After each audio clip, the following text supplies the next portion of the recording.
సరిగ్గా 3 నెలల క్రితం ఇదే సమయంలో తెలంగాణ దంగల్లో నువ్వా నేనా అనే రేంజ్లో కాంగ్రెస్ బీఆర్ఎస్ మధ్య టగ్ ఆఫ్ వార్ నడిచింది. ఆ యుద్ధంలో కాంగ్రెస్ విజయం సాధించి పవర్లోకి వచ్చింది.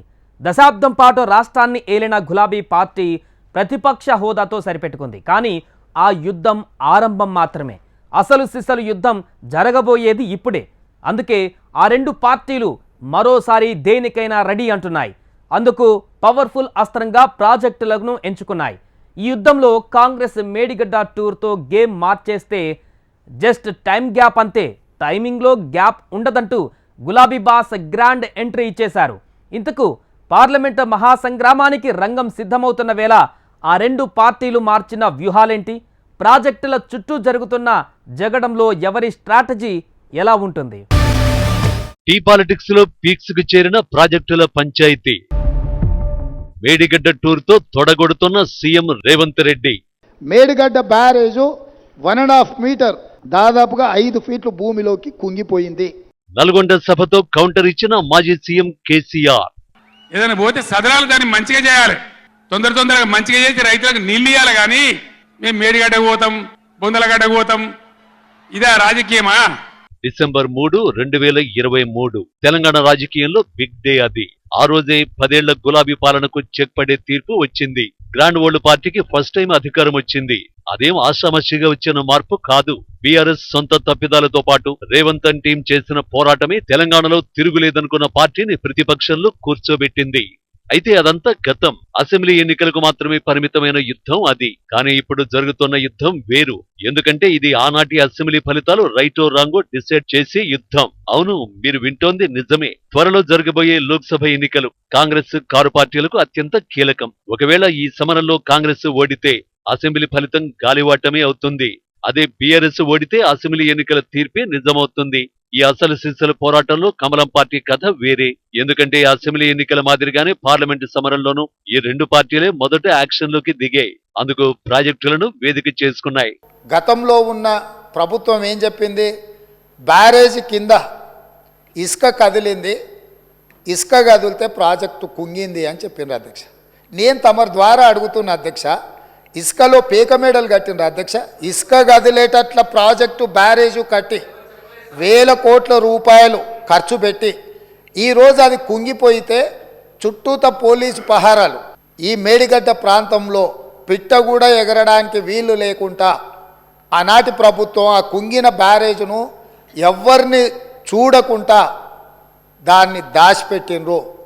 దాంతో కేంద్ర ప్రభుత్వం దీనికి సంబంధించి ఫిర్యాదులు అందిన నేపథ్యంలో నేషనల్ డ్యామ్ సేఫ్ అథారిటీ అధికారులను పంపించి ప్రాథమికంగా ఆ ప్రాజెక్ట్ ఏం జరిగిందో చూసి ఒక నివేదిక ఇచ్చిండ్రు. ఆ కేంద్ర ప్రభుత్వం నుంచి ఇచ్చిన సాంకేతిక నిపుణులు ఇచ్చిన నివేదికను కూడా గత ప్రభుత్వం తప్పుపట్టింది. ఆ తర్వాత కాంగ్రెస్ అధికారంలోకి వచ్చిన తర్వాత అక్కడ జరుగుతున్న పరిణామాల నేపథ్యంలో కొంతమంది అధికారులు ఆఫీసుల నుంచి ఫైల్స్ మాయం చేసిండ్రని టీవీలలో పేపర్లలో పెద్ద ఎత్తున వచ్చింది. తెలంగాణలో వాటర్ వారు ముదురుతోంది. మాటల యుద్ధం ముగిసింది, ఇక చేతల యుద్ధం షురు అయింది. కృష్ణానదిపై నిర్మించిన ప్రాజెక్టుల్ని కేఆర్ఎంపీకి అప్పగించే విషయంపై అధికార కాంగ్రెస్, విపక్ష బీఆర్ఎస్ మధ్య అసెంబ్లీలో చర్చ రచ్చ ముగిసే. కానీ ఈ ఫైటింగ్ పార్ట్ 2 ఊహకందని పవర్ పంచులతో రచ్చ రేపుతోంది. మేడిగడ్డ సందర్శనకు వెళదామని కొద్ది రోజుల క్రితమే ఎమ్మెల్యేలకు సూచించిన సీఎం రేవంత్ అనుకున్నట్టే అసెంబ్లీ నుంచి బస్సులో బయలుదేరి వెళ్లారు. ఎంటైర్ కాళేశ్వరం ప్రాజెక్టులో అత్యంత కీలకమైన బ్యారేజ్ మేడిగడ్డ. 4630 కోట్ల ఖర్చుతో మేడిగడ్డ ప్రాజెక్టును నిర్మించారు. అయితే ఈ బ్యారేజీలో పిల్లర్ నంబర్ 16 నుంచి 22 భూమిలోకి 1.2 కిలోమీటర్ల మేర కుంగిపోయింది. దీంతో కాళేశ్వరం నిర్మాణంలో అవినీతి జరిగిందంటూ దీన్నే బ్రహ్మాస్త్రంగా మార్చి బీఆర్ఎస్ పై ప్రయోగిస్తోంది కాంగ్రెస్. దీనిలో భాగంగా మేడిగడ్డ సందర్శనకు శ్రీకారం చుట్టింది. అయితే ఈ సందర్శన సమయంలోనే నల్గొండ సభ ద్వారా మాజీ సీఎం సీన్లోకి వచ్చారు. కృష్ణా నదిలో మన జలాలు అనేది, కృష్ణా నీళ్ళ మీద మన హక్కు అనేది మనందరి బతుకులకు జీవన మరణ సమస్య, సావో రేవో తేల్చే సమస్య. 24 ఏళ్ల నుంచి పక్షిలాగా తిరుక్కుంటూ నేను మొత్తం రాష్ట్రానికి చెప్తా ఉన్నా. ఇటు కృష్ణ కావచ్చు, అటు గోదావరి కావచ్చు, నీళ్లు లేకపోతే మనకు బతుకు లేదు. ఇది చిల్లర మల్లర రాజకీయ సభ కాదు. రాష్ట్ర ప్రభుత్వానికి కాదు, రాష్ట్ర నాయకులకు కాదు, ఇలా నీళ్లు పంచడానికి సిద్ధంగా ఉన్నటువంటి బ్రిజేష్ కుమార్ ట్రిబ్యునల్కు కానీ, కేంద్ర ప్రభుత్వానికి కానీ, కేంద్ర నీటిపారుదల మంత్రికి కానీ, మన నీళ్లు దొబ్బిపోదామనుకునే స్వార్థ శక్తులకు కానీ ఒక హెచ్చరిక ఈ నల్లగొండ చలో నల్గొండ సభ. జస్ట్ టైం గ్యాప్ తప్ప టైమింగ్ లో గ్యాప్ ఉండదన్నట్టుగా సుదీర్ఘ విరామం తర్వాత కేసీఆర్ పేల్చిన పవర్ పంచులు ఇవే. ఇది ఉద్యమ సభ, పోరాట సభ, రాజకీయ సభ కానే కాదు. కృష్ణానదిలో మన జలాలు, నీళ్ల మీద మన హక్కు అనేది మనందరి బతుకులకు జీవన్మరణ సమస్య, సావోరేవో తేల్చే సమస్య. ఈ మాట 24 ఏళ్ల నుంచి చెబుతూనే ఉన్నా. ఇటు కృష్ణా కావచ్చు, అటు గోదావరి కావచ్చు, నీళ్లు లేకపోతే మనకు బతుకు లేదు. చెలో నల్గొండ సభ ప్రభుత్వానికి ఓ హెచ్చరిక అంటూ తన మార్కు పవర్ పంచులతో చెలరేగిపోయారు కేసీఆర్. ఊహించినట్టే సాగర్, శ్రీశైలం సాగునీటి ప్రాజెక్టుల్ని కేఆర్ఎంబీకి అప్పగింత వ్యవహారాన్ని ప్రధానంగా హైలైట్ చేశారు. అయితే కేసీఆర్ ఈ పవర్ పంచుల తర్వాత సీన్లోకి కాంగ్రెస్ ఎంట్రీ ఇచ్చింది. మేడిగడ్డ బ్యారేజ్ కానీ, సుందిళ్ళ కానీ అన్నారంలో నీళ్లు నింపలేదు. నీళ్లు నింపితే పెను ప్రమాదం పొంచి ఉన్నది. నీళ్లు నింపినామంటే అంత కొట్టుకపోతుంది. ఈరోజు నీళ్లు లేకుంటే ఎండబెట్టినాం కాబట్టి అది అట్లా నిలబడి ఉన్నది.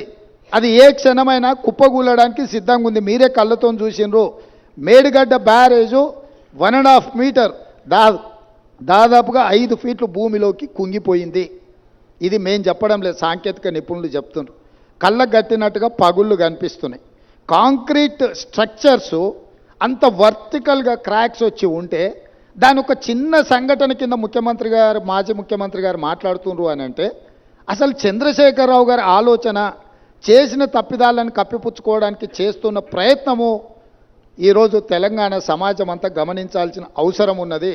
కేసీఆర్ చెప్పిన 1 కోటి ఎకరాల మాగాణి అబద్ధం. కాళేశ్వరం పూర్తి ఆయకట్టు 19.63 లక్షల ఎకరాలు. కొత్తగా 95,000 ఎకరాల ఆయకట్టుగా నీళ్లిచ్చారు. ప్రాజెక్టు ఖర్చు 94,000 కోట్లు. కరెంటు బిల్లులు 10,500 కోట్లు. 8వ బ్లాకులో 19, 20, 21 పిల్లర్లు కుంగిపోయాయి. కాంగ్రెస్ సర్కార్ పవర్ పాయింట్ ప్రెజెంటేషన్ లో కీ పాయింట్స్ ఇవే. మేడిగడ్డ, సుందిళ్ల, అన్నారములలో ఎక్కడా నీళ్లు లేవని, నీళ్లు స్టోరేజ్ చేస్తే బండారమంతా బయటపడుతుందని ముఖ్యమంత్రి రేవంత్ ఓ రేంజ్ లో విరుచుకుపడ్డారు. ఆ వెంటనే నీటిపారుదల శాఖ మంత్రి ఉత్తమ్ కుమార్ రెడ్డి గులాబీ బాసును అదే స్థాయిలో టార్గెట్ చేశారు. నిజానికి జల జగడంతో బీఆర్ఎస్ మరో వర్షన్ వినిపిస్తోంది. కాళేశ్వరం అంటే మేడిగడ్డ ఒకటే కాదని, మొత్తం 3 బ్యారేజీలు, 15 రిజర్వాయర్లు, 19 సబ్స్టేషన్లు, 21 పంప్ హౌజులు, 203 కిలోమీటర్ల సొరంగాలు, 1531 కిలోమీటర్ల గ్రావిటీ కెనాల్, 98 కిలోమీటర్ల ప్రెజర్ మెయిన్స్, 141 టీఎంసీల స్టోరేజ్ కెపాసిటీ, 530 మీటర్ల ఎత్తుకు లిఫ్ట్, 240 టీఎంసీల జలాల సమూహమే కాళేశ్వరం ప్రాజెక్టు అని చెబుతోంది. మాజీ సీఎం కేసీఆర్ సైతం నల్గొండ సభలో ఇదే చెప్పారు. చిన్న చిన్న తప్పులుంటే సరిచేయాలి, కానీ రాజకీయంగా వాడుకోవాలని చూస్తారా అని ఫైర్ అయ్యారు. తాము కూడా మేడిగడ్డకు పోతామని చూసుకుందామంటూ సవాల్ చేశారు. ఒక 2-3 పిల్లర్లు కుంగిపోయినాయి. ఎన్నిసార్లు కుంగిపోలే? నాగార్జున సార్లు కుంగిపోలేదా? కడెం ప్రాజెక్టు గేట్లు కొట్టుకపోలేదా? మొన్నటిదాకా మూసీ ప్రాజెక్టు గేట్లు చక్కగా ఉండేదా? కొట్టుకపోలేదా? ఏదైనా పోతే సదరాలు దాన్ని మంచిగా చేయాలి. తొందరగా మంచిగా చేసి రైతులకు నీళ్ళు ఇవ్వాలి. కానీ మేము మేడిగడ్డకు పోతాం, బొందలగడ్డకు పోతాం, ఇదా రాజకీయమా? ఇది తెలివి అనిపించుకుంటుందా? ఇవి కాదు కావాల్సింది. రాష్ట్రానికి ప్రజలకు కావాల్సింది ఓ లోడొచ్చు, వాళ్ళు గెలవచ్చు, ఎవరికి శాశ్వతం కాదు. మళ్ళా డబల్ స్పీడ్తో మేము అధికారంలోకి వస్తాం. ఈ ఓవరాల్ ఎపిసోడ్ చూస్తే వచ్చే లోక్సభ సమరానికి వాటర్ ప్రాజెక్టులే కీలకాస్త్రాలుగా మారుతున్నట్టు కనిపిస్తోంది. అసెంబ్లీ ఎన్నికల వేళ రాహుల్ తో కలిసి మేడిగడ్డను సందర్శించిన రేవంత్ ఆ అంశాన్ని బీఆర్ఎస్ ను ఓడించే అస్త్రంగా విజయవంతంగా వాడుకున్నారు. ఇప్పుడు అధికార పార్టీగా లోక్సభ ఎన్నికలకు అదే అస్త్రాన్ని వాడుకునే ప్రయత్నాలు చేస్తున్నట్టు కనిపిస్తోంది. ఇదే సమయంలో గులాబీ బాస్ సైతం చెలో నల్గొండ ఆరంభం మాత్రమే, అసలు సినిమా ముందే ఉందని చెప్పడం చూస్తుంటే కాంగ్రెస్ తో ఢీ అంటే ఢీ అనడానికి సిద్ధపడినట్టు కనిపిస్తోంది. ఏది ఏమైనా ఇరు పార్టీల వాటర్ వార్ చివరికి ఎలాంటి రిజల్ట్ ఇస్తుందో చూడాలి.